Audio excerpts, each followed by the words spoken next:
what I really would love for the outcome of the book to be is for people to realize that quantitative thinking has its place, even in the examination of people, but that it always has to be checked with the idea that we are human beings, that we are complicated, that we have to make complex moral decisions about one another and about politics and about how we want to live, and that the reduction of those just to numbers is inherently harmful. I'm a guy who writes computer programs, man. I'm all for quantitative stuff. It's just that it needs to be placed in its place. And people need to, when they make a final decision about human beings, that needs to be a human decision, not a quantitative decision. We know this, if you think about the law as an algorithm, you think about, the written law as an algorithm. And it's a set of rules or procedures we're supposed to go through of evaluating evidence and saying what a punishment should be for a particular crime. It's a system, right?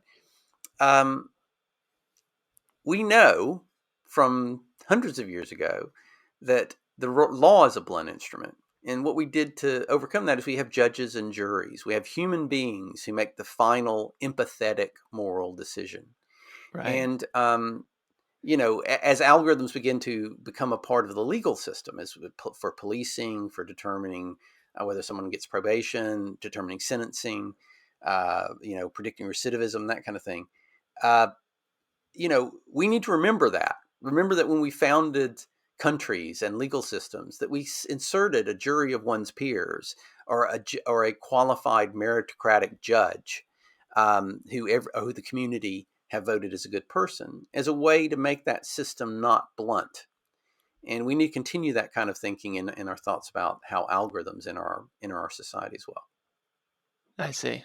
That makes sense. I like that example. That's really good because there are like the structured rules, but then there is somebody who is a human who can pull all these other things together and actually make the decision.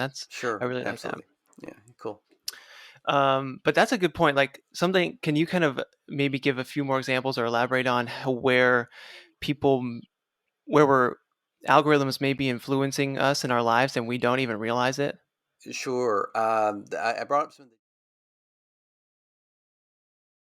Hey, thanks for watching this video. This is my dog, Murphy, and these are dog treats. Now I'll give Murphy one of these dog treats, and all you have to do is press the like button. Just press that little like button right down there at the bottom of this video, and this sweet, adorable, cute little puppy gets a treat. All thanks to you. Alright, you did it? Okay, I believe you if you said you did it. There you go, Murph. She got that treat because of you. Now, I'll eat one of these treats. And all you have to do is click that subscribe button right there, pointing to it.